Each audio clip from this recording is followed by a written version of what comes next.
Greetings, greetings, greetings, dear family, brothers and sisters. Welcome.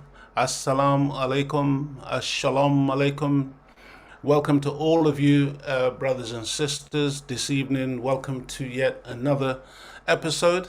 This is, believe it or not, this is episode 11 of Imagination, which is our show where we really try our very best to get this imagination of ours into play, because it's a wonderful gift from God, the imagination. But unfortunately, it would appear that we're not always employing it to its best ability. And so I really want to encourage those of you who are joining us this evening to appreciate the imagination, appreciate being able to image something in your mind, okay, and then bringing that thing into reality, making that thing flesh. That's what image and nation is all about. We want to be able to see the alternative to what currently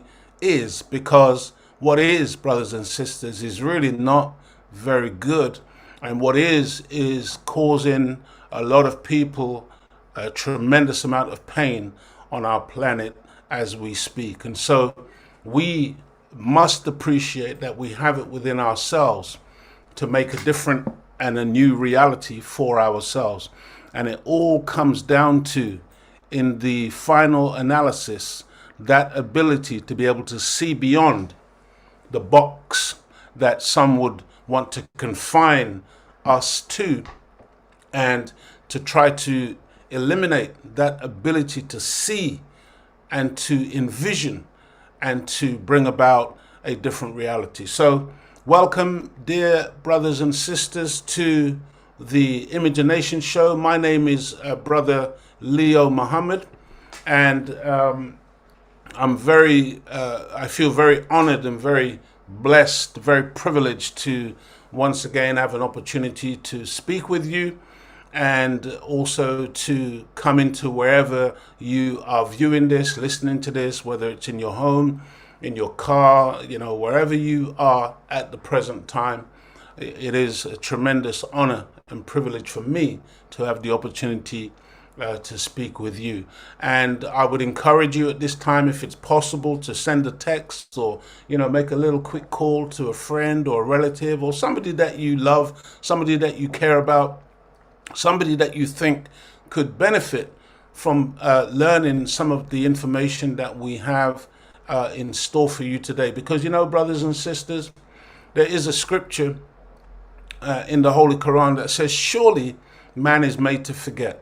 And, one of the titles of the Holy Quran is the reminder.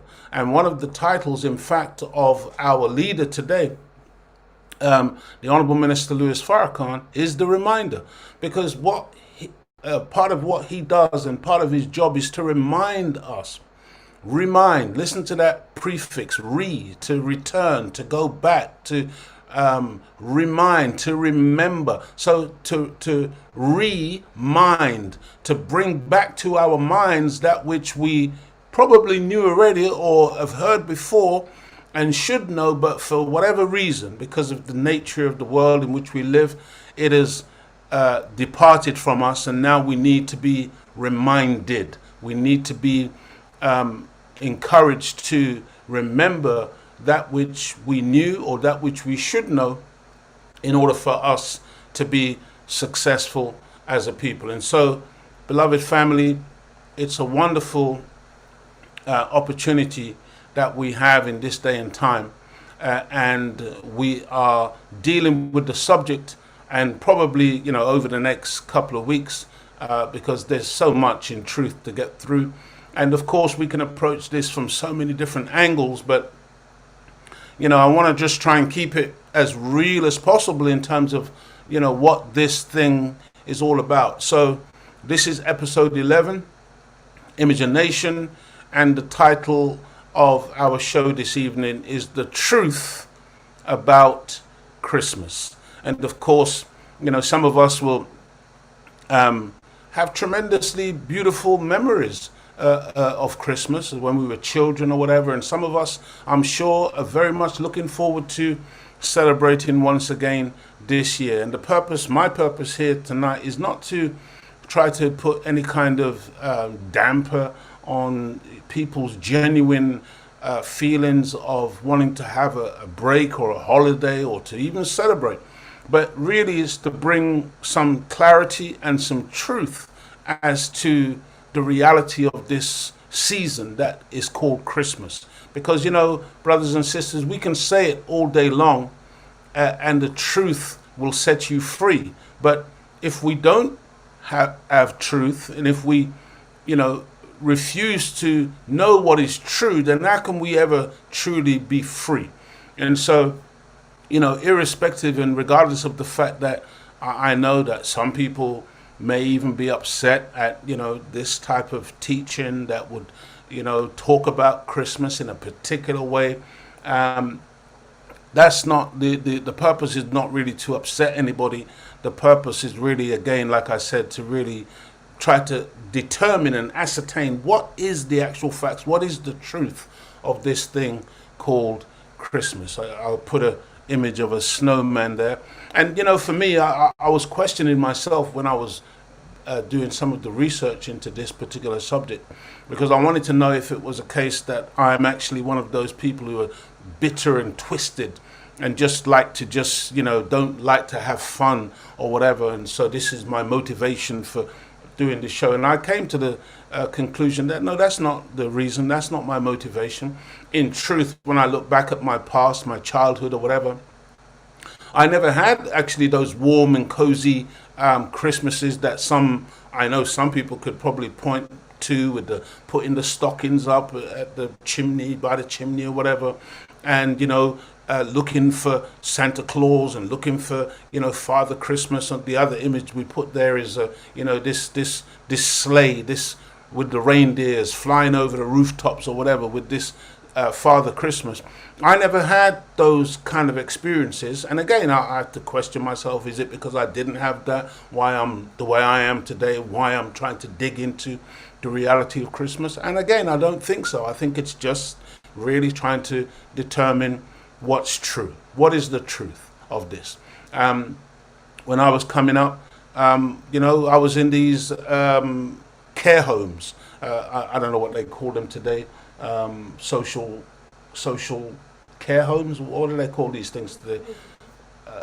You know, I was in a lot of these places from a very young age, from around 11, 12, 13, 14, 15. I was caught up in the system. And so I never had those cozy kind of family gatherings and Christmases or whatever. And then when I came into 15 and 16 years old, I was oftentimes on the street, spending a lot of time by myself. I can remember one particular Christmas literally having to break into a car to sleep in the car because I had nowhere to go. So I've never had that type of cozy snowman, Christmas tree type of thing. And I'm really not bitter about it. I'm actually very glad that I never necessarily you know, got so steeped in it that it prevents me now from looking at what the reality of this thing is all about. And so, brothers and sisters, you know, I really want us to appreciate that even though some of us may think it's not really a big deal, it's not, you know, it's not a big thing, it really is a big deal, brothers and sisters. And, you know, if it wasn't such a big deal, people wouldn't spend the type of money that they spend year in and year out and do the things that they do in a world like this to make Christmas this gargantuan so-called Christian celebration. It's supposed to be the chief celebratory event for the Christian calendar. And so, you know, this is over 1 billion people on the planet who subscribe to this in terms of being Christians. Not all Christians, I know, but and then of course lots and lots of so-called of non-Christians as well. Why did they all get into this if this is supposed to be so much about Christianity and so on and so forth, then why is it that so many non-believers partake of this particular celebration? So it's amazing how many people still believe that Christmas has something to do with the birth of Jesus 2,000 years ago. That's what I find amazing. I always go back to this thing where I say, why don't we ever question the first teacher? Why, of course I know why, because we were children when we first were indoctrinated into this process. So we never maybe had the intelligence to ask those types of questions. But family, nothing could be further from the truth if we think that this really has anything to do with Jesus. And again, let me say it like this. One of the things that I'm trying to demonstrate today, when we talk about, for instance, Christmas and its origins, there are so many things today that you will hear and that we may have engaged in or indulged in when we were children coming up, and we take it for granted, and we just repeat the thing that we learned when we were, kindergarten age or above that or whatever, even as teenagers. But we never question what's the origin of it. Where did it come from? So let me give you an example of what I'm saying.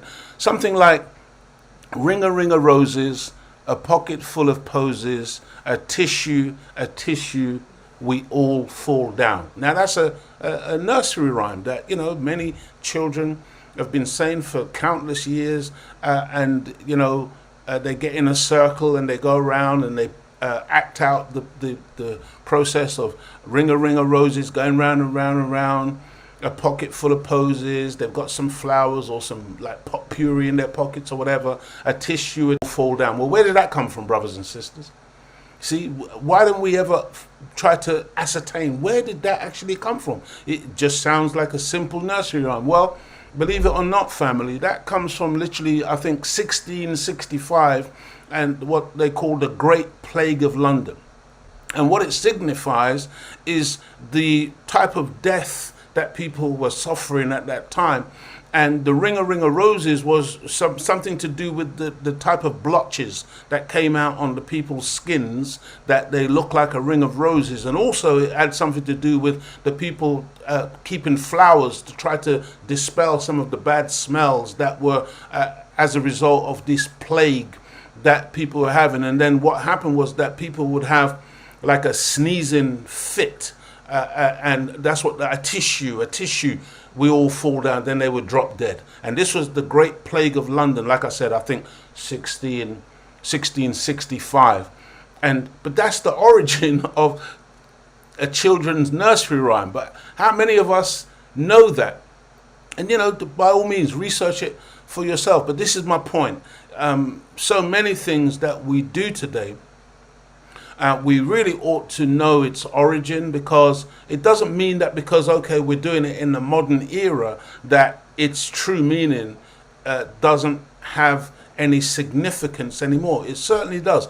Women, you see women now wearing a little chain around their ankle. Well, originally that was a sign of a prostitute. It's just something for us to think about.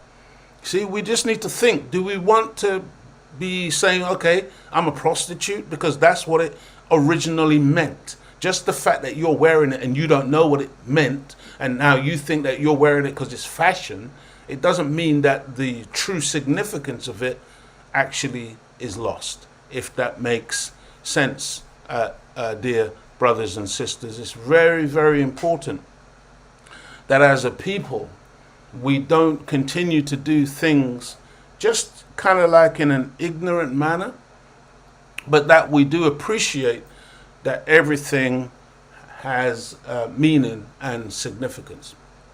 So the subject is so important and has such great significance and implications for the human family at this time of year that it might take the next 2 weeks to fully unpack all there is to say about Christmas. And so I'm asking you, family, to just bear with me, because I don't want to just go into the obvious elements of this. I want to try and piece apart what is really going on here so that we can have an understanding. And one of my motivations whenever I do the things that I do is I want to make what I'm doing so clear, family, that if we continue to do it beyond that point, then we haven't got an excuse. We can't say, well, I didn't know. It's just to really just make things so clear that people can't say, I didn't know, because oftentimes this is the excuse that we like to use, that, well, I didn't know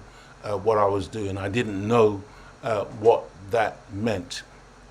And I put here, who is this weird guy sitting on your chimney with this laptop looking up children's names and addresses? It just seems so strange that nowadays, with all of these so-called safeguarding issues and, the way in which they're very protective of people and school children or young people or anybody for that matter. But we will go into, I don't know, a shopping center or whatever, and maybe there may be a man there dressed in a red suit with a white beard in disguise, and we will plonk our child on his lap. Who is he? Who is that guy? But this is how foolish, in my humble opinion, some of us can be in this day and time. But before we can even get into what's not true about Christmas, because I can assure you there are so many huge lies, and I know as parents some of us like, oh, it's just a little white lie. It's not, family. There's no such thing as a little white lie, especially when it comes to this particular subject matter. These are huge, gargantuan lies that have been told, and so we want to look at what's not true about Christmas. But before that, we need to spend a few minutes looking at some of the statistics about the economic effects of this season on the world around us. And, as some people say, let's follow the money, beloved family, because, this season has got a lot to do with big money. According to Wikipedia, the economics of Christmas is significant because Christmas is typically a peak selling season for retailers in many nations around the world. Sales increase dramatically as people purchase gifts, decorations, and supplies to celebrate. In the US, the Christmas shopping season starts as early as October. In Canada, merchants begin advertising campaigns just before Halloween, 31st of October, and step up their marketing following Remembrance Day on the 11th of November. In the UK and Ireland, the Christmas shopping season starts from mid-November, around the time when high street Christmas lights are turned on. And this is these are really these things are done almost in military style in terms of the advertising campaigns. And what I've noticed over the last several years is how, for instance, no sooner are you out of one season, how they begin advertising for the next season. And so it's like keeping people perpetually shopping, people perpetually spending on different aspects of the societal norms, but not necessarily, in my humble opinion, always in the best interest of the consumer. But nonetheless, these things are done in a very systematic way. So Christmas creep is a merchandising phenomena in which merchants and retailers exploit the commercialized status of Christmas by moving up the start of the holiday shopping season. This is what I'm talking about. How they, where the season is supposed to start in December, they're advertising from literally November, October, because it's called Christmas creep. The term was first used in the mid-1980s. It is associated with a desire of merchants to take advantage of particularly heavy Christmas-related shopping well before Black Friday in the United States and before Halloween in Canada. The term is not used in the UK and Ireland, where retailers call Christmas the Golden Quarter. The Golden Quarter, Christmas is referred to here in the UK and in Ireland. That is the 3 months of October through December is the quarter of the year in which the retail industry hopes to make the most profit. And not only do they hope to make the most profits, dear family. But, you know, from what I've also read over the years, those 3 months are massive profit-making months. And in some instances, shopkeepers and others, they actually make more money in those 3 months than they make for the rest of the months of the year. That's how important a time it is for the merchants. It can apply for other holidays as well, notably Valentine's Day, you know, that's the February the 14th. Easter, unlike Christmas, the date of Easter is subject to change. Mother's Day is on different days in March in the UK, and I think maybe June in the USA. The motivation for holiday creep is for retailers to lengthen their selling interval for seasonal merchandise in order to maximize profit and to give early bird shoppers a head start on that particular holiday.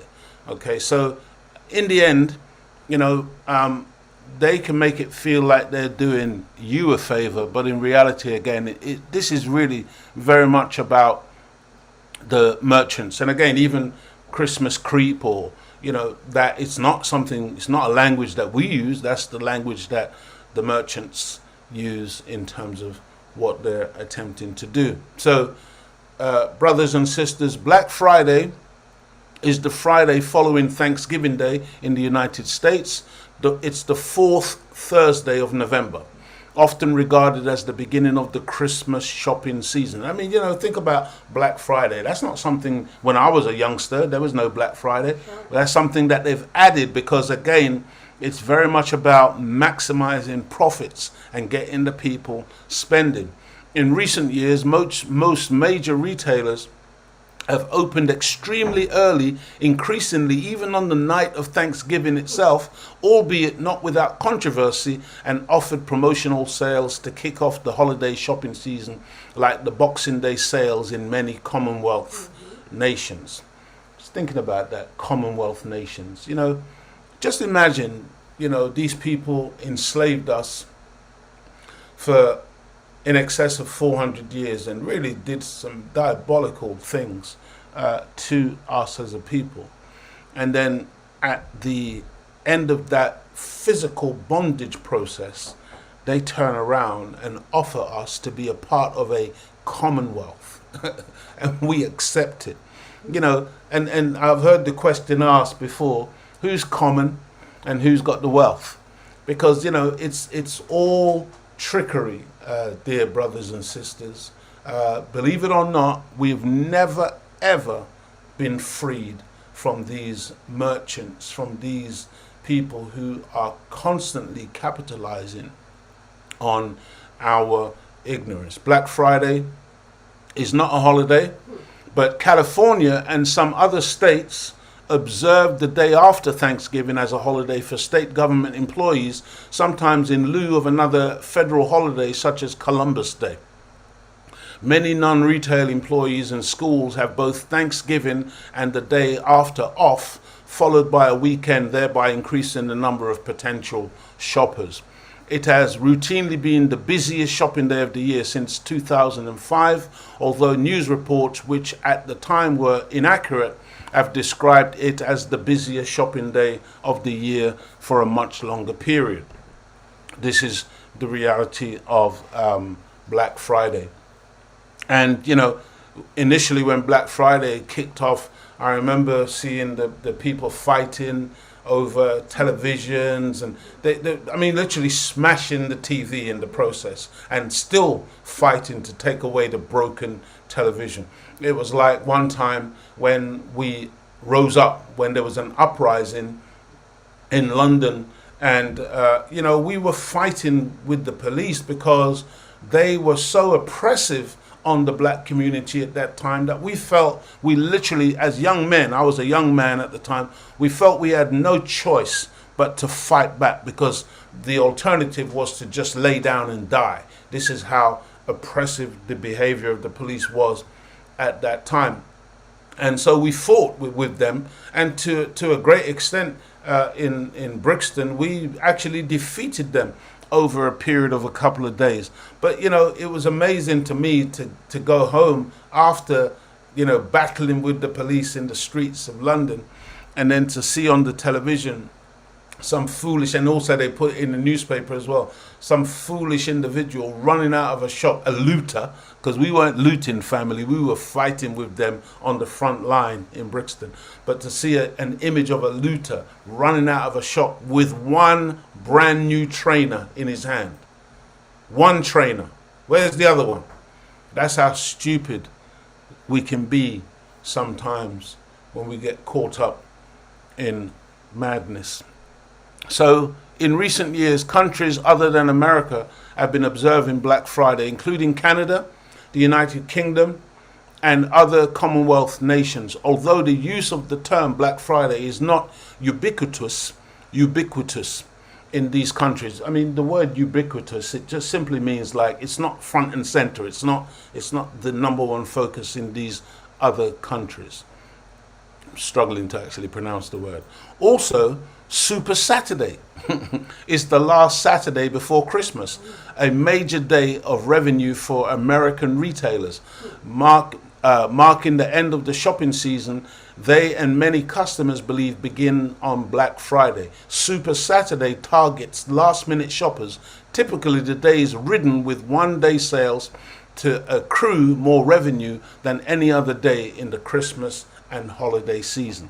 I mean, these are all days which have been added to this process of basically, I don't want to say it any other way, fleecing the people. It's that they're just taking what little money, and it's sad because after Christmas, after the season, people come January, man, there's a lot of broke people.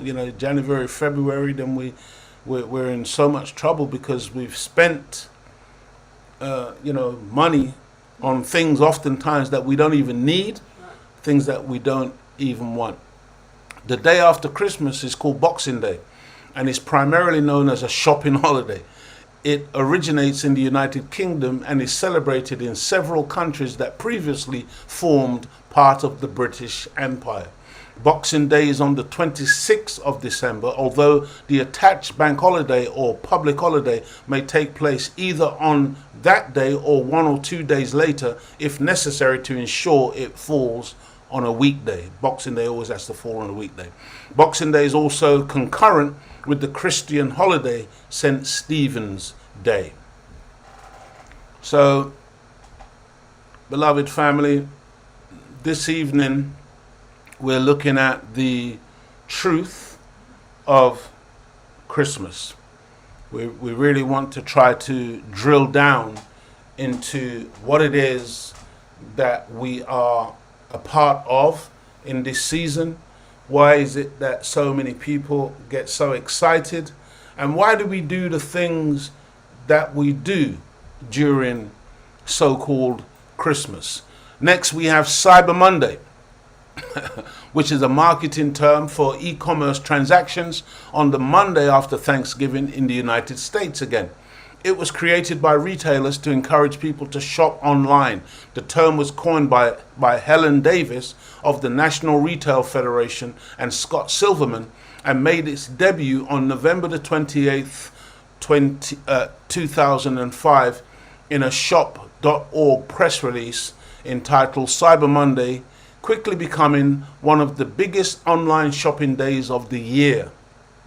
I mean, it's just to appreciate just how much money is now being spent online. So many people now do the bulk of their shopping online. They don't bother to go into retail stores anymore.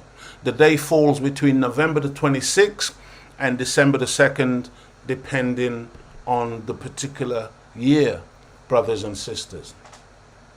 Then, for after that comes the January sales. And then you'll get encouraged big time by advertisers like Shopaholics. Brace yourselves and get ready to find the best January sales in London with this shopping guide. And they're really encouraging people to run out for the January sales. And, some people's whole lives revolve around what they're going to be able to get in the January sales, brothers and sisters.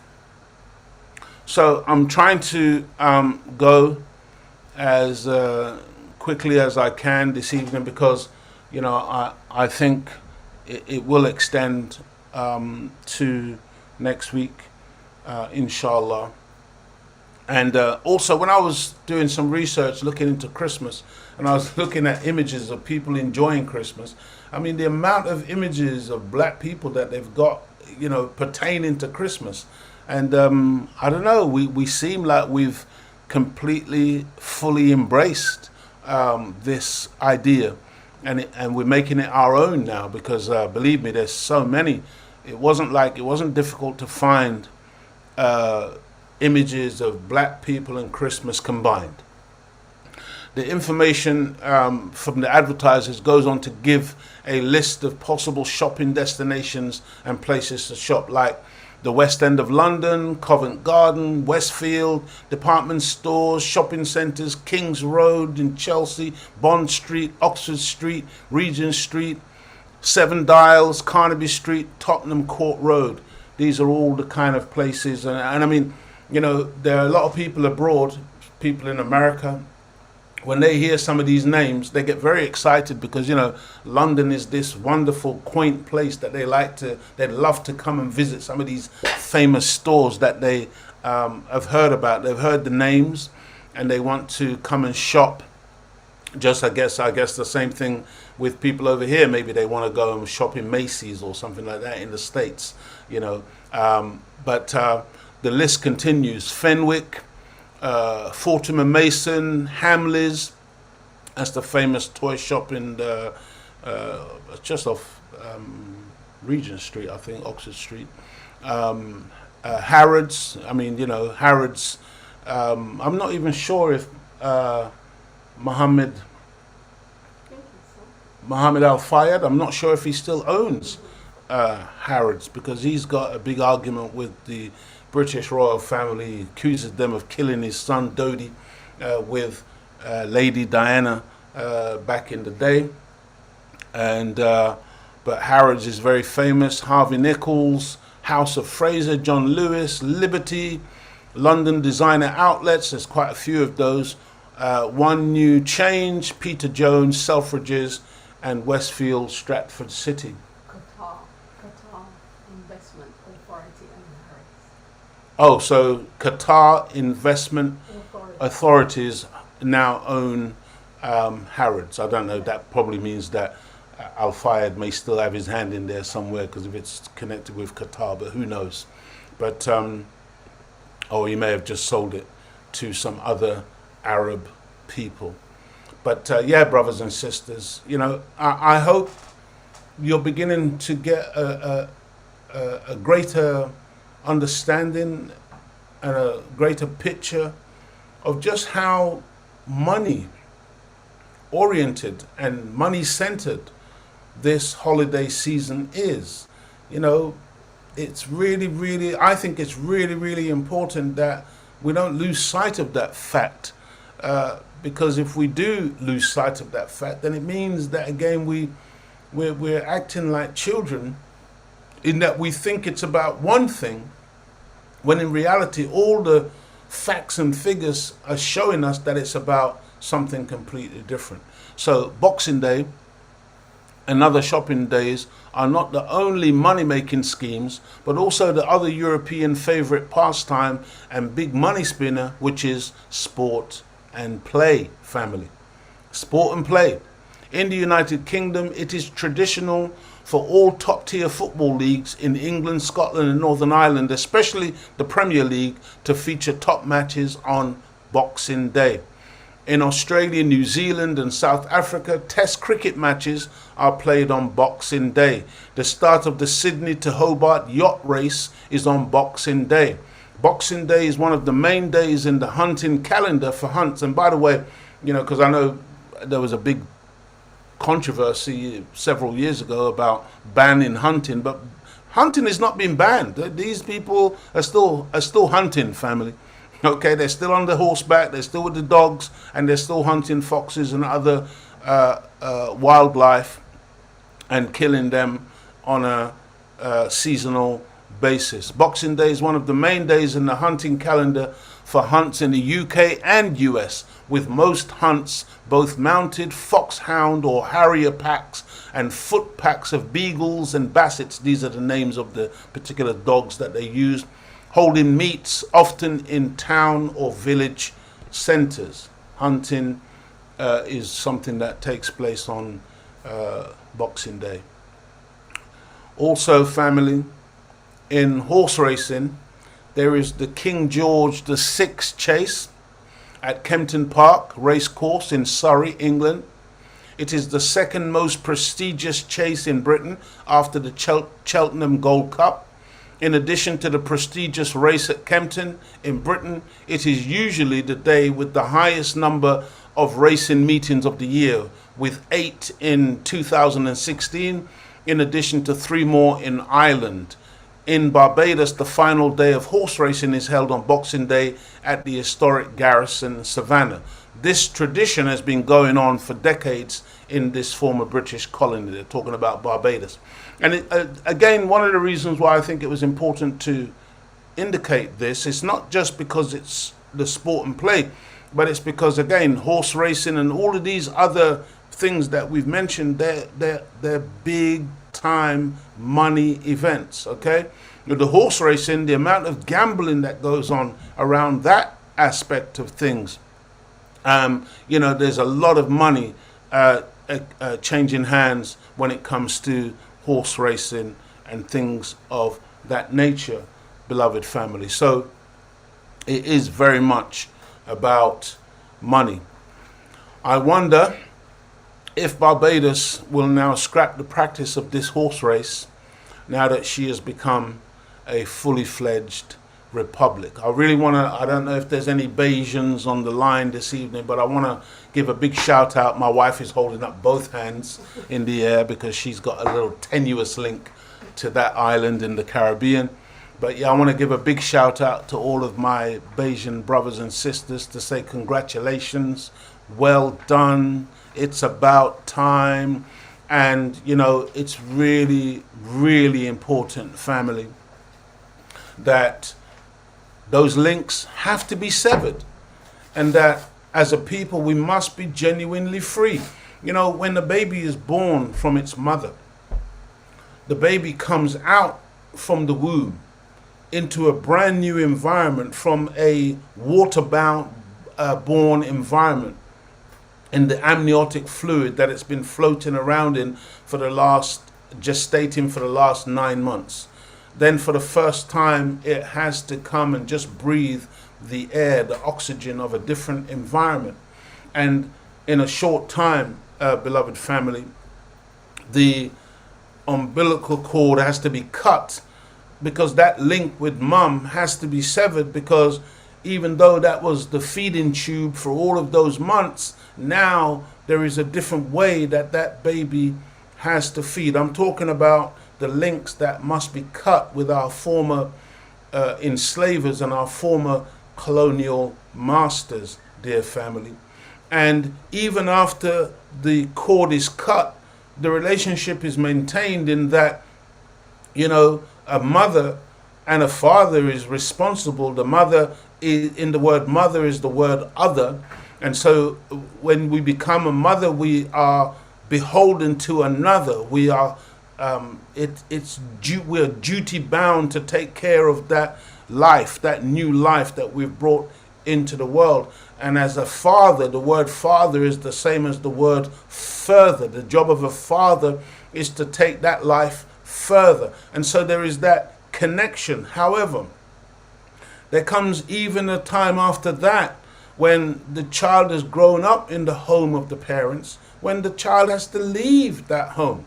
And I do believe, dear family, that we have, hung on to Britain for long enough, and that there have been a foster parent, not a very good foster parent, very exploitative foster parent for the last so many years. but I think it's time now that we leave that house and that we go and do for ourselves. And so I was very excited, very happy to see Barbados finally make that move. Jamaica has been threatening to do it for a long time, but it's not happened as yet. And all of those islands, all of the so-called Commonwealth nations must sever those ties and must be genuinely true independent nations, republics, and really go for self. In some so-called African Commonwealth nations, particularly Ghana, Uganda, Malawi, Zambia, and Tanzania, professional boxing contests are held on Boxing Day. Maybe black people just took it literally, you know, because it's like boxing. Okay, let's do boxing. But the actual Boxing Day has got more to do with presents and giving of presents, which we'll probably go into a little bit more next week. We'll touch on that a bit more next week, dear family.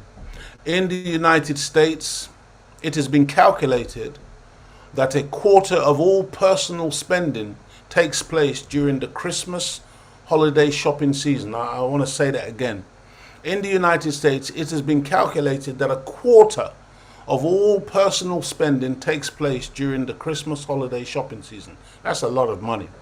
Figures from the US Census Bureau reveal that expenditure in department stores nationwide rose from $20.8 billion in November 2004 to $31.9 billion in December 2004, an increase of 54%.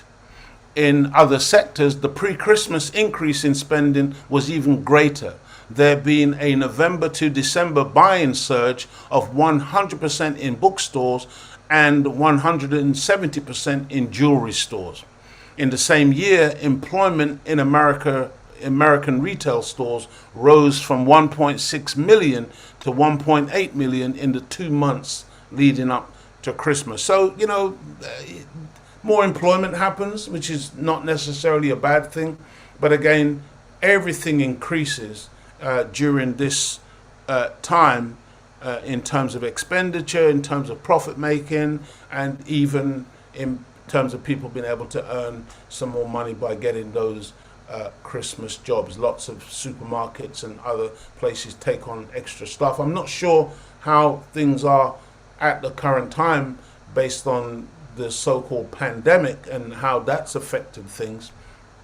But I know in years gone by, that's been the case where they've needed extra drivers and all manner of delivery drivers, you know, during the Christmas period. According to the Office of National Statistics, that's in the UK, a typical household in the UK spends just over $2,500 in a month. But in the run-up to Christmas, our spending habits change. We spend on average almost £740 more in December, which is 29% more than in a typical month.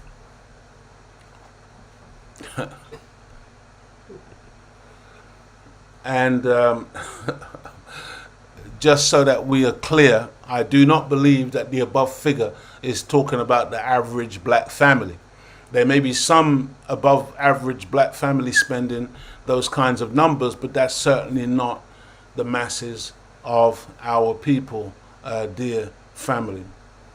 We just, you know, when they give these figures out, you know, you got to understand that you talk about the average Caucasian family and the disparity in money that they have compared to what we have. The disparity is huge. It's huge in America. It's huge in the UK. And because people don't really like to discuss money, oftentimes it's like an embarrassing thing. People like to keep their earnings to themselves, whatever. It's kind of kept hidden, but in reality, if you really knew just the level of disparity, I mean, there are some figures on it, which we'll probably deal with at another time, but it's just important to understand that those figures don't necessarily relate to ourselves. According to a national survey predicting British spending for Christmas 2021, The percentage of people buying gifts is set to drop to 89%, a 6% decrease from last year's 97%. According to our research, the average British adult will also fork out £548 on Christmas gifts in 2021, which is a £72 increase from 2020's budget of £476 and just £35 more than Christmas spend in 2019. Overall, the UK is planning to spend £25.6 billion this year on Christmas gifting, a 6% rise from last year's figure of £24.2 billion, and 5% less than the £26.9 billion spent on Christmas gifts in 2019. But again, I'm putting those figures out there because I just want us to appreciate that, in this small little season of time, there's big money being expended, and the retailers, when at Christmas they say ho ho ho, that's not necessarily something that we should be too jolly about, because that's the merchants laughing all the way to the bank. So the average cost of Christmas in 2021, the average British household is set to spend around $997 each on festivities this Christmas. A Christmas dinner for a family of 4 or more is expected to cost £291 on average. I don't know about you, but I don't think my dinner comes to that. But again, I don't know what are people eating. And the Most Honorable Elijah Muhammad told us that we shouldn't buy cheap food, that we should get the best food, eat the best, but of course eat it in moderation, and eat it in a particular way, which again I said to you last week. I reminded you that at some point we're going to do How to Eat to Live. We're going to look at the dietary law, the dietary system that we employ in the Nation of Islam, because it's a very, very powerful and particular way of eating that we have, and we think it could be of tremendous benefit to the masses of the people out there. So look out for that one. The most expensive item on the food shopping list is wine or other alcohol, where the average household could be spending an average of £66 on enough bottles or cans of drink for a family of 4 or more. Now, that's the average. Okay, some people are spending, I can assure you, a lot more than that, hundreds into the hundreds of pounds when it comes to alcoholic beverages or alcoholic drinks. This is followed by a cheese board selection, £32, Christmas pudding, £23, pigs in a blanket, £22, and roast potatoes, £16. In total, a Christmas dinner for a family of 4 or more is expected to cost £291 on average. At most, that's £73 per person, indulging in a festive meal on the big day. Furthermore, purchasing Christmas decorations could cost £176 per household on average. Now, I don't know if you've seen some of these houses where these people, the whole house is covered in lights and all kinds of sledges and decorations and reindeers and moving things. I mean, people have got money, man. People have got money to waste, because when I look at this, it's just crazy. And you can see that they're loath to take these things down as well sometimes after the Christmas. One day go up really early, and then way after Christmas is done, you can still see these things lighting up the horizon, because they love Christmas so much. And it's really about showing out to the world how much of a Christmas person they are. We just need to make a quick detour to look at these pigs in a blanket, brothers and sisters, which have become a staple Christmas food in the UK. In the book of Deuteronomy, chapter 14, verse 8, it says, and the swine, because it divideth the hoof, yet chewed not the cud, it is unclean unto you. Ye shall not eat of their flesh, nor touch their dead carcass. Now, you know, it's really important that we appreciate what the Bible says about the consumption of pork, and that it's absolutely forbidden and that it's condemned in the book. And I know some people like to try and, you know, say, oh no, there's scriptures that say you can. Really? Let me tell you something, family.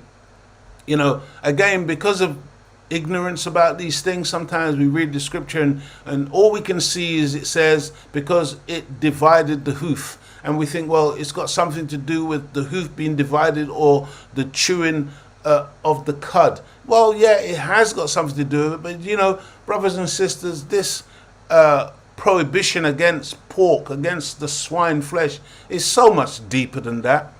It's so much more important for us to understand why Christians are forbidden to eat it, Jews are forbidden to eat it, Muslims are forbidden to eat it, Rastaman won't touch it. Come on, man, you got to think about why. There's got to be something deeper than just some, you know, kind of like religious admonition. There's more to it, dear brothers and sisters. There's much more to why we should not eat this divinely prohibited flesh, because it really is not good. And, you know, I don't know, maybe it will upset you, but I just have to tell you the truth. It says in another scripture in the book of Leviticus, chapter 11, verse 7, and the pig, for though it divideth the hoof, thus making a split hoof, it does not chew cud, it is unclean to you. In Isaiah chapter 65, verse 4, it says, who sit among graves and spend the night in secret places, who eat swine flesh, and the broth of unclean meat is in their pots. Look, family, it's all over the scriptures. There's probably 30 odd different scriptures like that, pointing out the fact that this is unclean. But let me just tell you something about the pig. Bearing in mind that you've got people who are so warped that they will actually try to tell you that the pig is one of the cleanest animals on the planet. This is how warped people are, okay? The pig is so filthy that it will eat food, its slop, and, you know, from among its own feces, okay? The pig is so greedy that it will eat its own young if they're not separated from it after birth, if they feel the need, okay? The pig, dear family, you know, and again, ask yourself the question, why is it that when you really want to insult somebody, you call them a pig? Why do you call them a swine? Why do you call them, when they're getting crazy in the car on the road, a road hog? Why? Why is that? Okay? Why is it, dear family, that this creature, which is it's a very ugly creature. Did you know, family, that the pig is the only creature that has a sewer pipe on its front paw, its front legs, near the base of the actual hoof?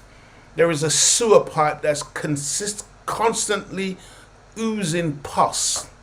We're talking about the swine here. This is how filthy this creature is. Did you know that people in America have conducted experiments with the pig because it's so toxic and so poisonous that they've put rattlesnakes in a pig pen with the pig, and the rattlesnake bites the pig and the pig does not die, because the pig is so poisonous that the rattlesnake's venom has no effect on it. This is actual facts that I'm sharing with you here today. You know, some of us, do you wonder why when you get that bacon? And what, think about this, family. Here's a flesh that's condemned in all the scriptures, and all of the religious people on the planet are told, don't eat it, don't even touch its carcass. I think in one place in the Quran it says, don't even smell it when it's burning. That's how obnoxious the thing is and how hated it is by God himself. But nonetheless, dear family, this flesh is so horrible that, have you ever wondered that when you get that bacon and you drop it into the frying pan, why it starts dancing and sizzling all over the place? Did you know that it contains all throughout the flesh microscopic worms? These are microscopic worms, because again, sometimes you tell, especially black people, you tell them about the worms and they don't believe it because they can't see a big worm jumping around, so it can't be true. Well, I want you to think about sperm. Sperm, which according to the scientists, when a man ejaculates sperm, in a drop of sperm, say in a thimbleful or a spoonful, there'd be over 1 billion sperm, which cannot be seen with the naked eye. But when you look under the microscope, you see these little tadpoles swimming. Well, that's the same as this worm. This is called a strychnine worm. And this worm permeates the flesh of the swine. And when you drop the meat into the hot oil of the frying pan, the reason why it starts dancing and sizzling and making noises, because that's the worms. Okay, that's the worms who are alive in the meat and they are moving, trying to escape from the heat. Now, believe it or not, family, those worms are actually indestructible. After you fry them and they form like a cyst and they become hard. And then when you consume the flesh, when you eat the flesh and it goes down into your stomach and the acids within the stomach, it revives or wakes up these strychnine worm, this larva in your stomach. Then those worms, they begin to infest the stomach lining. They make their way into the base of your spine. They make their way up the spine into the brain. See, all of these people dying from Alzheimer's, all of these people dying from all of these, aging diseases where they no longer are cognizant, they lose their memories or whatever. Many of the experts and the scientists and the doctors know that they're dying from something called trichinosis, which is an infestation of these worms who have accumulated in parts of their bodies over many years of the consumption of this wicked, poisonous meat.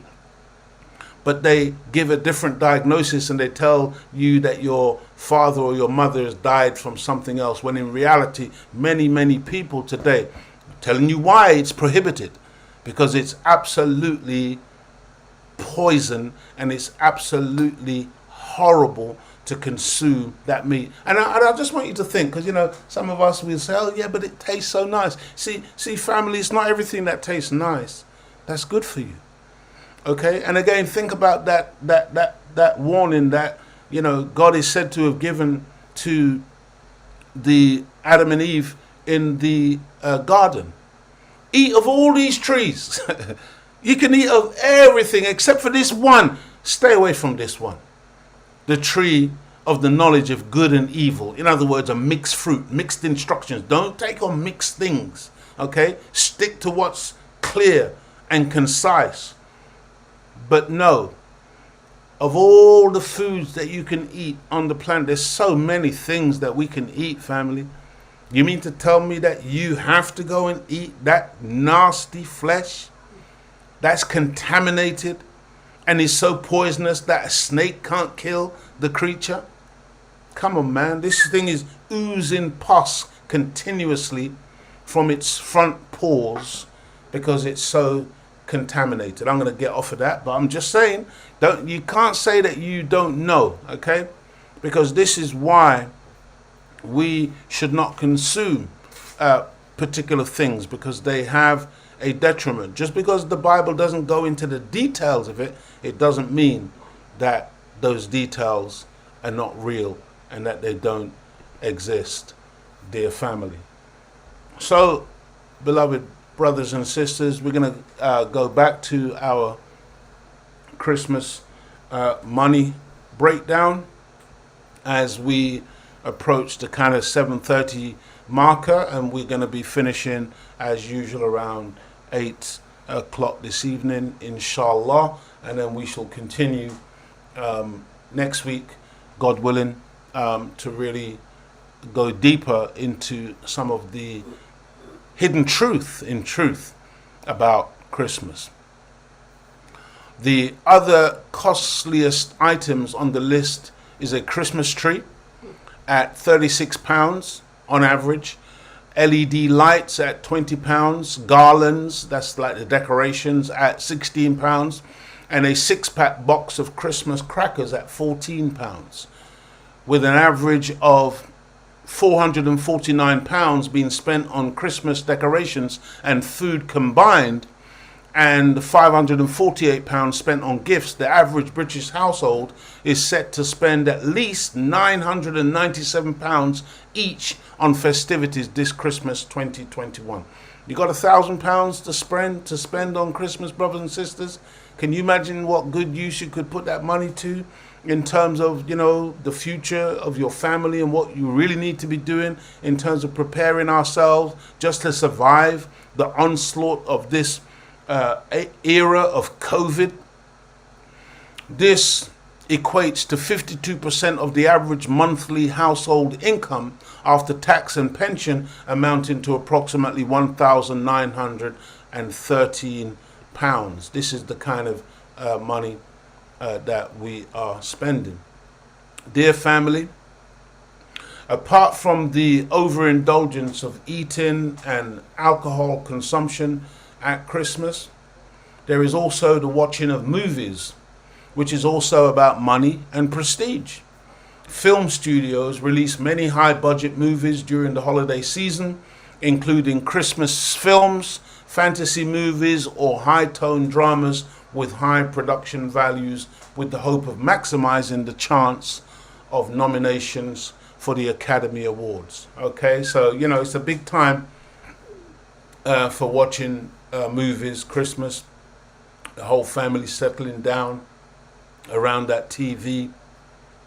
And again, you know, I've got nothing against families coming together. The Honourable Minister Louis Farrakhan teaches us that, you know, Christmas, because of the fact that it's been established in the way in which it's been established, what we should do, those of us who don't want to partake in the madness and the foolishness and the inordinate spending and the inordinate eating and drinking and all the other pieces of debauchery that takes place, you know, that's fine. Leave people to do that if that's what they want to do. But really, it's a time when, as a family, we should come together, and we should certainly try to be more loving and kind to the members of our family and be more familiar. In the word family is the word familiar with one another. And so, you know, I would encourage that. I don't see there's anything wrong with settling down, not necessarily watching a so-called Christmas movie, but certainly nothing wrong with sitting down and watching something, be it educational or even, you know, fantasy, whatever, but something that we can share as a family. Nothing wrong with that whatsoever. So, dear family, the industries which are completely dependent on Christmas include Christmas card producers, of course, of which 1.9 billion cards are sent in the United States each year, and live Christmas trees, of which 20.8 million were cut down and sold in the US in 2002. In most Western nations, Christmas Day is the least active day of the year for businesses and commerce. Almost all retail, commercial, and institutional businesses are closed, and almost all industries ceased activities more than any other day of the year, whether the ceasing of such business activities is required by law or not. In England and Wales, the Christmas Day Trading Act 2004 prevents all large shops from trading on Christmas Day as a result of the above Act of Parliament. They've actually got a law that prevents shops above a particular size opening on Christmas Day. So, dear family, regardless of anything else, it should be clear by now that Christmas is a massive money spinner with very little spiritual or religious content, apart from some window dressing with a fairy on top of a tree or a fantasy nativity scene. Okay, because the bulk of this process, you and your family members and your friends, you may be getting all into the kind of festive thing, and you may want to utter the holy and righteous name of Jesus on what you're doing, but in reality, dear family, this is a complete commercial enterprise, and there are merchants who are very, very intelligent, highly intelligent at extracting monies from the people in this season. That's what Christmas really is all about. So apart from the inordinate money making, eating, drinking and merrymaking between October to January into a new year, why has this time of year been linked with the holy and righteous name of a servant of Almighty God Allah, namely Jesus Christ? And is December the 25th really his birthday? And why, dear family, is the day called Christmas Day? How many of us have ever questioned these holidays, have ever questioned this Christmas? What is it? Where did it come from? Why are we doing it? Is it really a good thing? And should we be engaged in it? Should we be indulging in it? So let's go into it. In the book of Luke, chapter 2, verse 8, it says, "And there were in the same country shepherds abiding in the field, keeping watch over their flock by night." Let me just read that again, family. The book of Luke, chapter 2, verse 8 says, "And there were in the same country shepherds abiding in the field, keeping watch over their flock by night." This is a scripture talking about the time of the birth of Jesus in Palestine, which on December the 25th, then and now, is winter, when the sheep are corralled and no shepherds are out in the fields at night, dear family. This is the reality of December the 25th in Palestine right now in 2021, as it was 2,000 years ago. It's winter, family. Okay, the shepherds are not in the fields. There are no sheep out. It just doesn't work like that. They don't operate like that, and that was the case then as well. Now, no one knew the birth date of Jesus apart from Mary, his mother, and Joseph, his father, because his birth was kept a secret due to the prevailing circumstances where King Herod expected the birth of a Messiah and ordered all of the boy babies in the land were to be located and killed. It was a secret. Okay, they were literally on the run, according to the story of them just trying to find a place to give birth to this baby. And nobody, his birth date was a well-kept secret, guarded secret.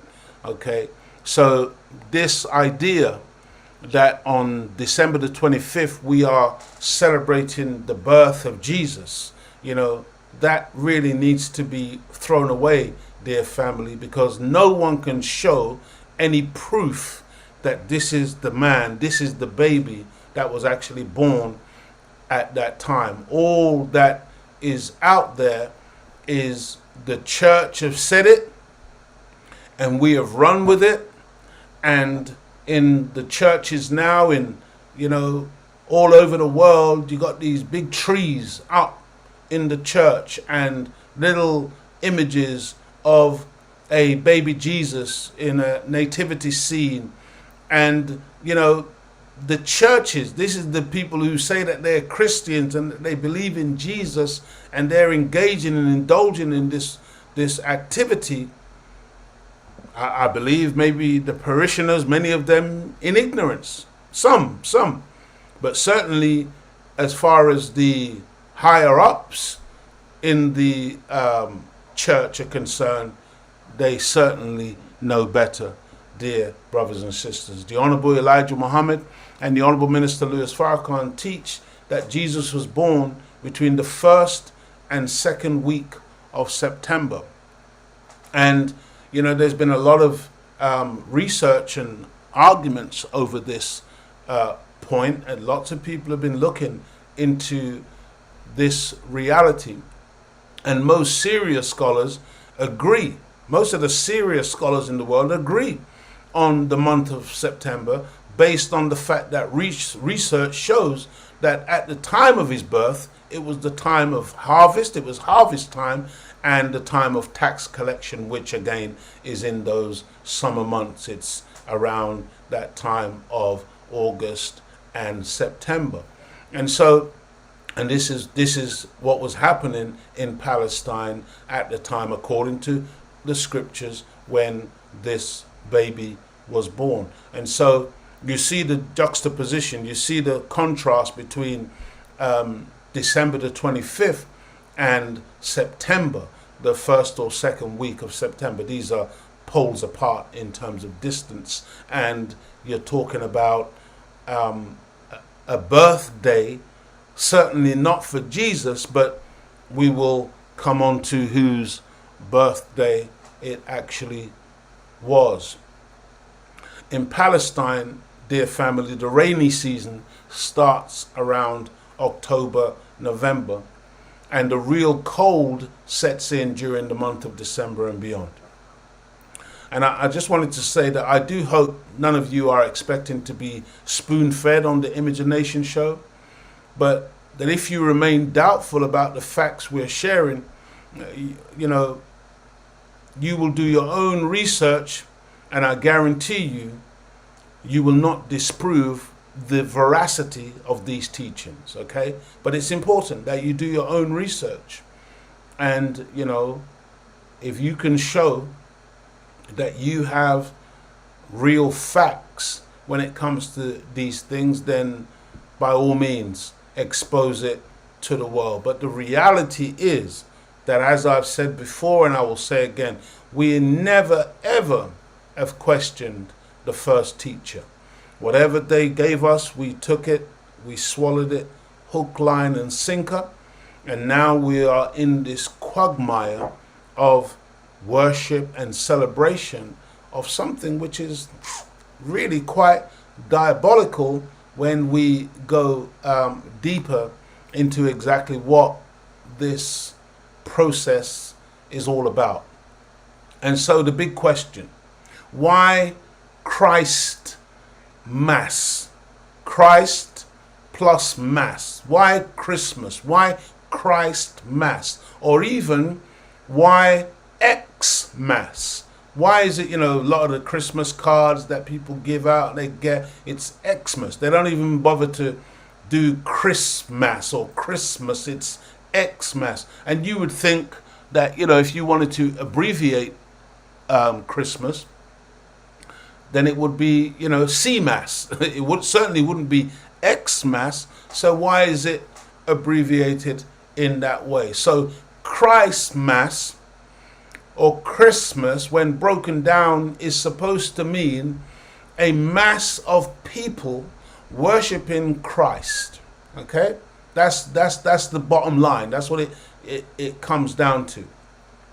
The masses of the believers, the masses of the Christians in Christ.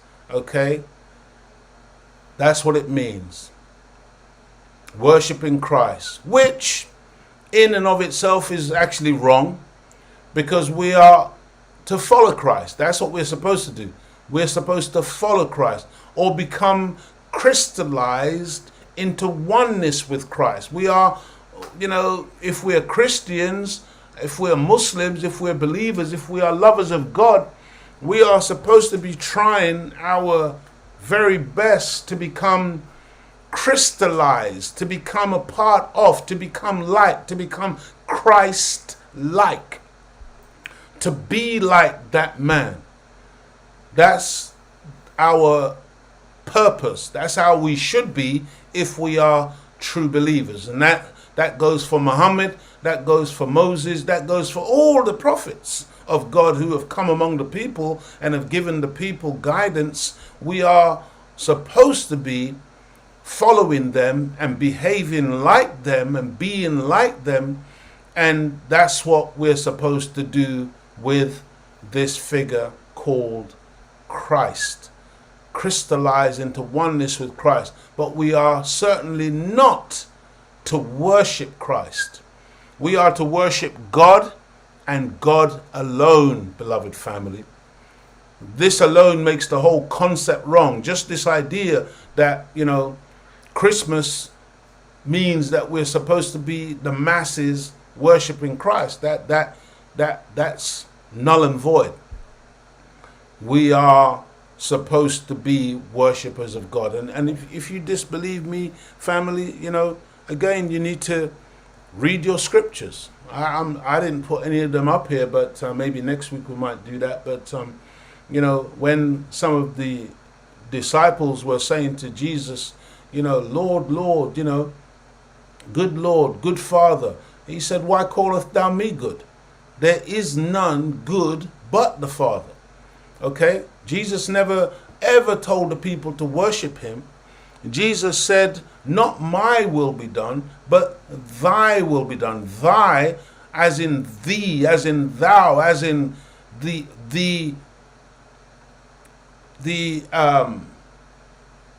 what do you call that when the word the definite article, not my will but thy will, in other words, God's will be done. That's Jesus, beloved. He took it off of himself. He never asked the people to worship him, but we say, yeah, we worship Christ, we worship Jesus. No, dear family, he never ever asked the people to worship him. Okay, he's always made it very, very clear that he himself is a worshipper and a believer in the Father.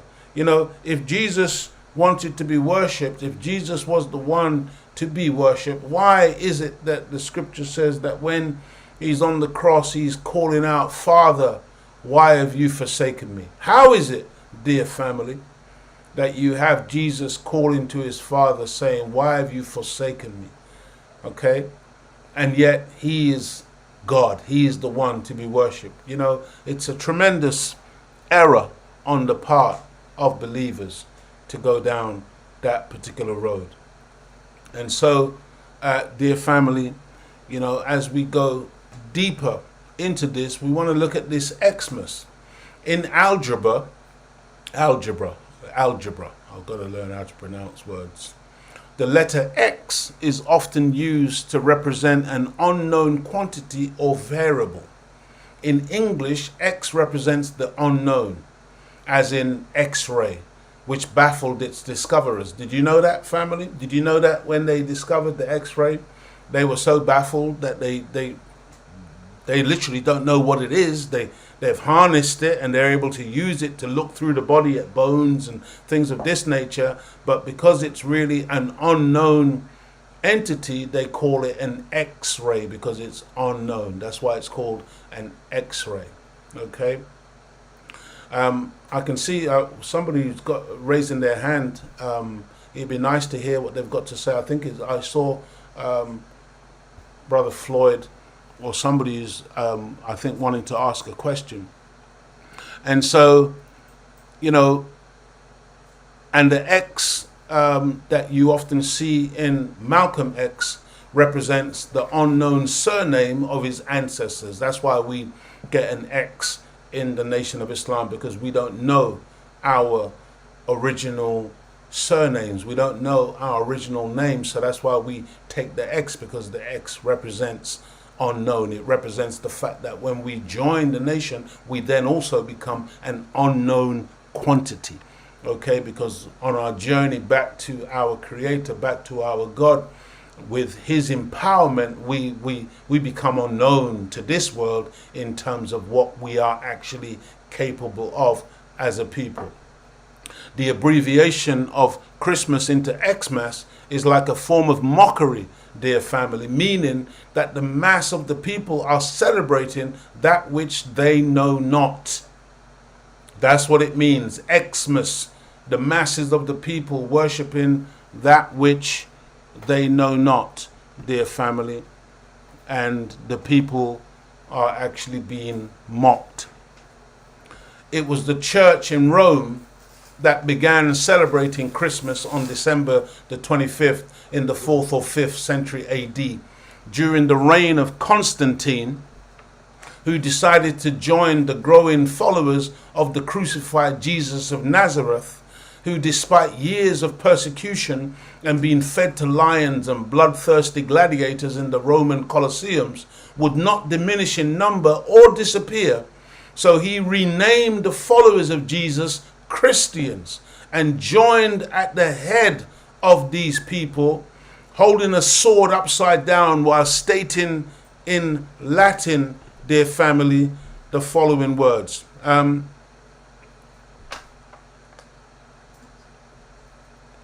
Oh, okay.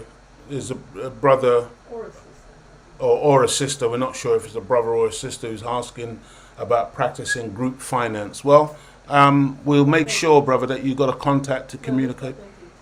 You know, we got your details, so we will be in touch with you to have a conversation about that. So this Roman Emperor Constantine holds up a sword, holding it by the blade, okay, with the handle in the air so that it looks like a cross. And he says, Hoc signo vincimus.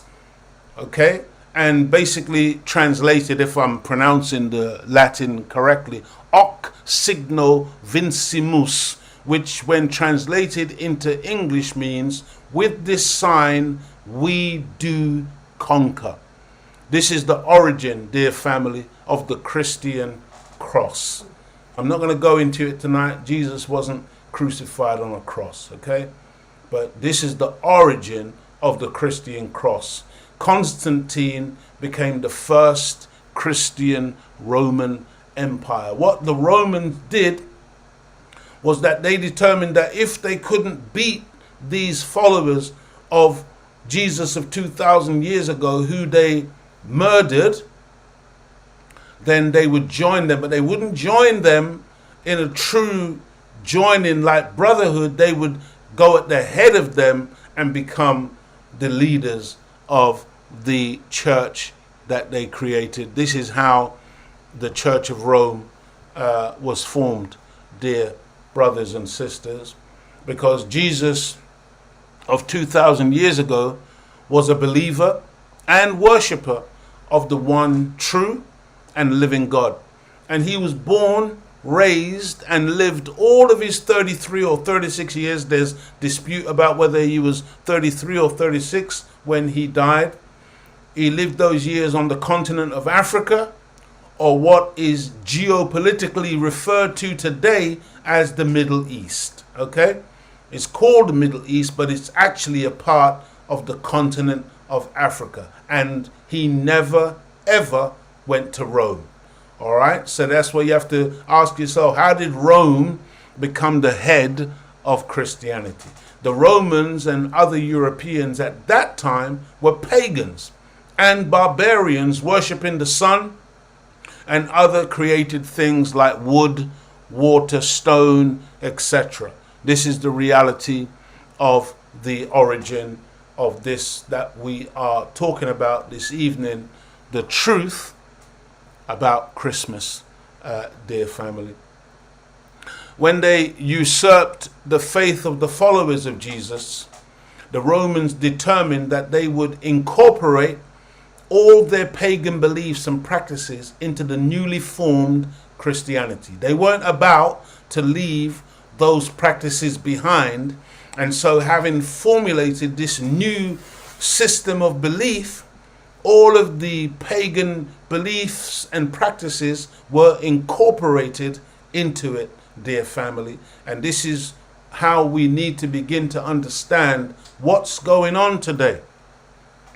When on the one hand we're talking about Jesus, and in the next breath we're drunk, okay, and we are crazy, overindulging in all manner of things which are unseemly to be done in the name of a holy and righteous servant of God.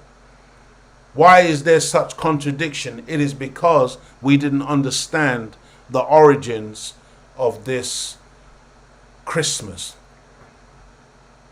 Before this time, the believers in Jesus, the apostles, the disciples, beloved family, they never celebrated the birthday of Jesus, bearing in mind again that this date was unknown to anyone apart from the parents of Jesus. Okay, this wasn't something that anyone celebrated. Jesus was not born on December the 25th, but the Honorable Elijah Muhammad and the Honorable Minister Louis Farrakhan have taught us about the one who was born on that day, and the one who the Pope and the leaders of the churches and European elite societies secretly celebrate, and who the masses of the people have been tricked into worshipping. And this is what we are about to reveal, dear family. The name of the one whose birth on December the 25th is being honored, praised, and celebrated is none other than Nimrod. Nimrod. And maybe between now and next week you can do some research and look up Nimrod for yourself, and we're going to be going into this individual inshallah next week. Nimrod is depicted in the Bible and history in many different ways, but above all, he's depicted as a great hunter of men, not a hunter necessarily of animals. He did that too, but he is depicted as a great hunter of men and an opposer of God. Okay, a most virulent and rebellious opposer of God, and the builder of the Tower of Babel. Nimrod is infamous and notorious for all the wrong reasons. And so, beloved family, that's as far as I'm going to take it this evening. And inshallah, we will resume next week, looking deeper into this season called Christmas, because we think it's important that as a people that we come into knowledge so that we can't be fooled, so that we can't be mistreated any longer.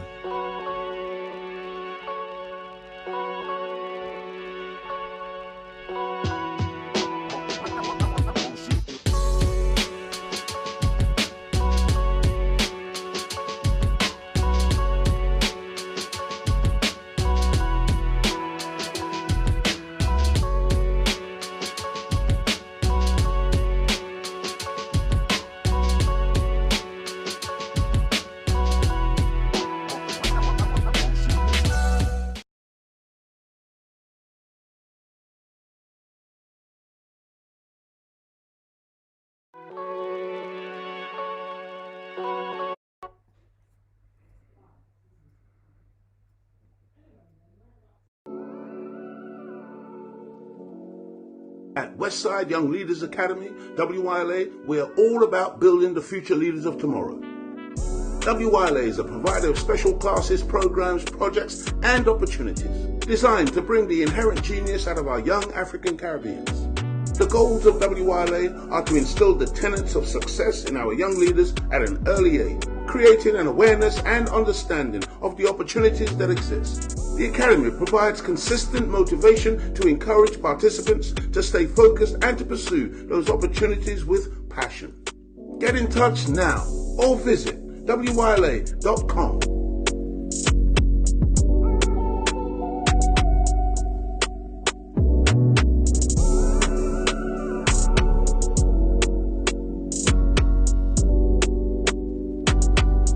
WYLA, building the future leaders.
Stop, look, and listen.